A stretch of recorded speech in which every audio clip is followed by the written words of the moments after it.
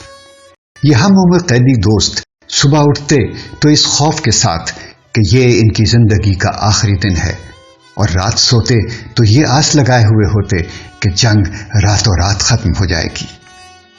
دنیا کے حقائق اور زندگی کے حوصلہ بخش معمولات سے ان کا تعلق کٹ گیا تھا۔ ان کے اعصاب پر صرف ایک ہی خیال سوار تھا کہ یہ قید کب ختم ہوگی۔ اعصاب کتنے برس اس سوار کو اٹھائے رکھتے، ان کی ٹوٹ پھوٹ شروع ہو گئی۔ ڈاکٹر لیفتنگ کے بے شمار دوست نڈھال ہو کر مر گئے، کچھ سزا کے طور پر مارے گئے، چند بچے تو وہ پہیے والی کرسیوں پر جا بیٹھے۔ ڈاکٹر لیفتنگ نے بیگاری بنتے ہی صورتحال پر غور کیا اور اس نتیجے پر پہنچے کہ جنگ طویل اور صبر آزما ہوگی، اسے ختم ہونے میں کئی سال لگیں گے۔ موت ہو کے رہائی وہ خود چل کر میرے پاس آئیں گی، مجھے اس کے انتظار میں روز و شب کا حساب رکھنے کی ضرورت نہیں۔ میں جینا اور جینا چاہتا ہوں، مجھے حوصلہ درکار ہے، اور وہ بھی صرف ایک بات کا، وقت کاٹنے کا حوصلہ۔ پھر کئی برس تک ڈاکٹر لیفتنگ نازی فوج کے بیگار کیمپ میں مختلف محاذوں پر خندہ پیشانی سے خندقیں کھودتے رہے۔ ان کو کپڑے کا ایک تھیلا اور ٹین کا ایک ڈبہ رکھنے کی اجازت مل گئی۔ اعتبار بڑھا تو لوازمات میں کاغذ اور پینسل کا اضافہ ہو گیا۔ اس اضافے کے بلبوتے پر وہ معاشیات کی ایک کتاب لکھنے میں مشغول ہو گئے۔ ورق ورق لکھ کر ٹین کے ڈبے میں ڈالتے رہے۔ ڈبہ بھرنے میں 4 سال لگے اور اس کے بھرتے ہی جنگ ختم ہو گئی۔ کتاب چھپی اور نصاب میں داخل ہو گئی۔ مصنف کابینہ میں شامل ہو کر وزیر خزانہ ہو گئے۔